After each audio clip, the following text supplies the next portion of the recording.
par Lucie Gosselin samedi 11 mai 2024, depuis Malmö, était retransmise la 68e édition du concours Eurovision de la chanson.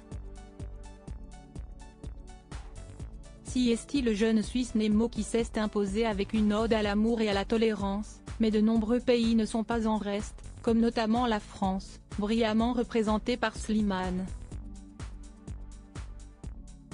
En revanche, comme chaque année, d'autres font grise mine, et si est notamment le cas du Royaume-Uni, qui a réussi l'exploit d'une contre-performance historique. Le Royaume-Uni misait gros. À l'image de la France qui avait choisi une personnalité bien connue du public, en la personne de Slimane, le Royaume-Uni avait également décidé de faire confiance à un chanteur très populaire outre-Manche, Olly Alexander. L'artiste, révélé par le groupe Years and Years, venait proposer sur la scène de l'Eurovision 2024 son tout premier tube solo depuis la dissolution du groupe. Malheureusement pour lui, si le jury s'est montré clément en le classant 13e sur 25, au lieu de 26, les Pays-Bas ayant été disqualifiés à la suite d'un comportement inapproprié de son représentant Joost Klein, le public, lui, ne l'a pas suivi.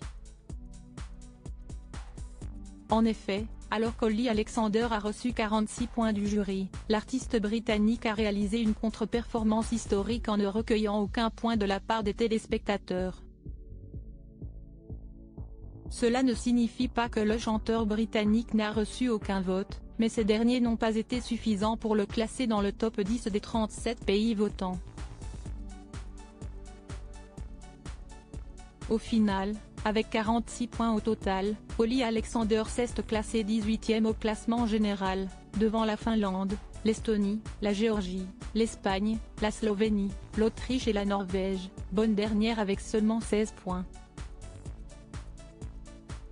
Les Britanniques fulminent la défaite cuisante d'Olly Alexander semble avoir un goût amer pour le Royaume-Uni et pour les fans du chanteur. De nombreux tweets virulents ont émergé sur la toile, reprochant au public d'avoir sabordé la prestation du jeune artiste de 33 ans.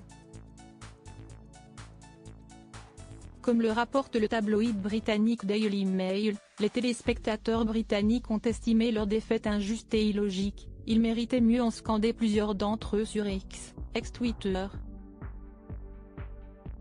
En 2021, James Newman avait cumulé 0 points.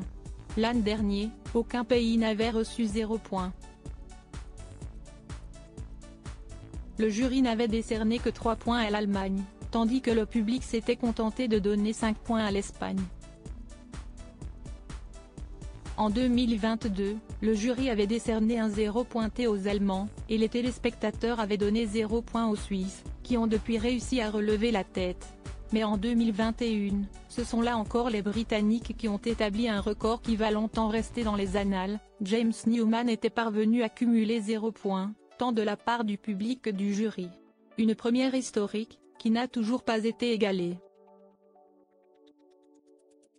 En effet, si le Royaume-Uni a remporté le concours Eurovision de la chanson à 5 reprises entre 1967 et 1997, les dernières années du concours se sont révélées compliquées.